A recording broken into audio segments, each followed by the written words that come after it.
सुप्रभात मंडळी. मी नीलिमा पटवर्धन आणि संक्रांतीचे दिवस चालले आहेत म्हणून पुन्हा एक संक्रांतीशी निगडीत अशी गोष्ट सांगते. आठवण आहे, ऐकूया.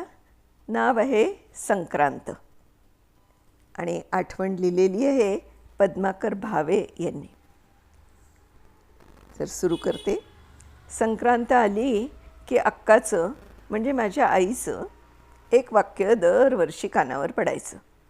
आजपासून दिवस तिळातिळाने मोठा होत जातो. लवकर उठ, मोठा दिवस हातात मिळतो. मग संक्रांत म्हणजे सूर्याचा मकर राशीत प्रवेश वगैरे वगैरे.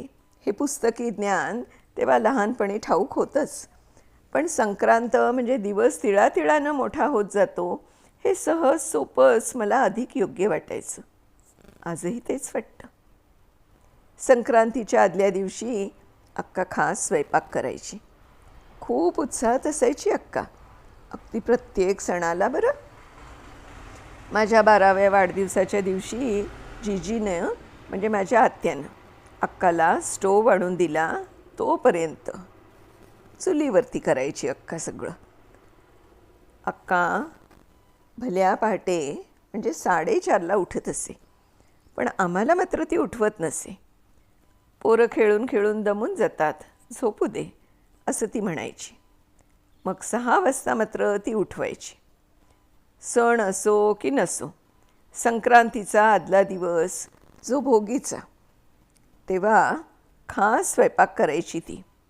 आज खास दिवस आहे असं ती म्हणायची. हा सण तिच्या दृष्टीने खास असल्यामुळे त्याचं महत्त्वही तितकंच खास असायचं. वाटाण्याच्या शेंगा म्हणजे मटार, गाजर, वांगी, घेवडा, वालाच्या शेंगा, हरभरा, तीळ आदी भाज्या एकत्र करायच्या आणि त्यात तिळाचं कूट घालून ती भोगीची भाजी तयार करायची. तीळ लावून बाजरीची भाकरी करायची. भाकरीसोबत खायला वांग्याचं भरीत करायची. माझी अक्का म्हणजे साक्षात अन्नपूर्णा. घरात 2 माणसं अचानक जेवायला आली म्हणजे तेव्हा अचानकच येत असत माणसं, तरी कमी पडायचं नाही. सगळ्या नातेवाईकात अक्काच्या हातचा स्वयंपाक म्हणजे अगदी प्रसिद्ध. भोगीच्या दिवशी घरातल्या सर्वांच्या आंघोळीच्या कडक पाण्यात अक्का चिमूटभर तीळ घालायची. का असं विचारल्यावर ती म्हणायची, अरे शुभ असतं.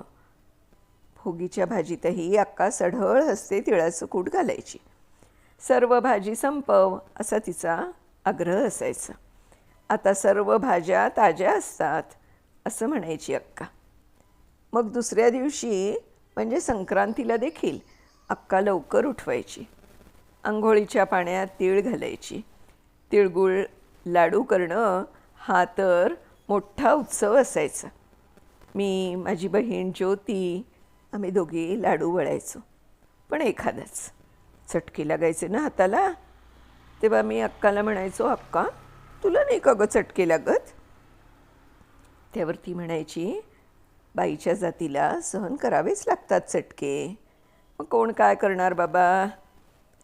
तेव्हा वाटायचं, हो बरोबर आहे, चटके बाईलाच का, हा मनाला पडलेला प्रश्न आत्ता, त्यावेळी नाही. संक्रांत दरवर्षी वेगवेगळ्या वाहनावर बसून येते असं ती म्हणायची. कधी घोड्यावर, वराहावर, बैलावर वगैरे. अक्का चुलीवर तीळ भाजायची ना, तेव्हा खमंग वास मला अगदी अंगणात सुद्धा यायचा. मग मी धावत धावत घरात यायचो. मूठभर तीळ तव्यावरूनच उचलून तोंडात टाकायचो. इतर दिवशी तीळ घरात असूनही खायचा कधी मोह व्हायचा नाही. अक्काही काही बोलत नसे. थंडीत तीळ खा, काही होत नाही असं ती म्हणायची. संक्रांत आली की आजही तिळाचे लाडू होतातच. पण आता माझी अक्का अन्नपूर्णा नाही आहे. आता 3 जणांसाठी 8-10 लाडू आणि देण्या घेण्यासाठी 5-7 बस झाले. या हिशोबाने मोजून लाडू होतात. कोण येतं आता कोणाकडे? आपण तरी कोणाकडे जातो? लागलंच जास्तीचं तर आहेत दुकानं. माझ्या लहानपणी कोणी सांगितलं असतं की लाडू दुकानात मिळतात तर हसूच आलं असतं. दुकानात कसले लाडू असं वाटायचं तेव्हा. दुकान म्हणजे तेल, तूप, तिखट, मीठ, साबण असं सामान मिळण्याचं ठिकाण. लाडू कसे मिळतील? तिळगुळाचे लाडू आत्ताही छानच मिळतात, घरीही होतात. पण अक्काचा त्या दिवसांचा गोडवा तो कुठून आणायचा?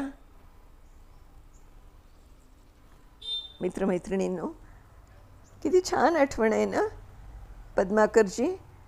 खूप खूप धन्यवाद. खूप छान आठवण सांगितलीत. खूप छान, बरं वाटलं.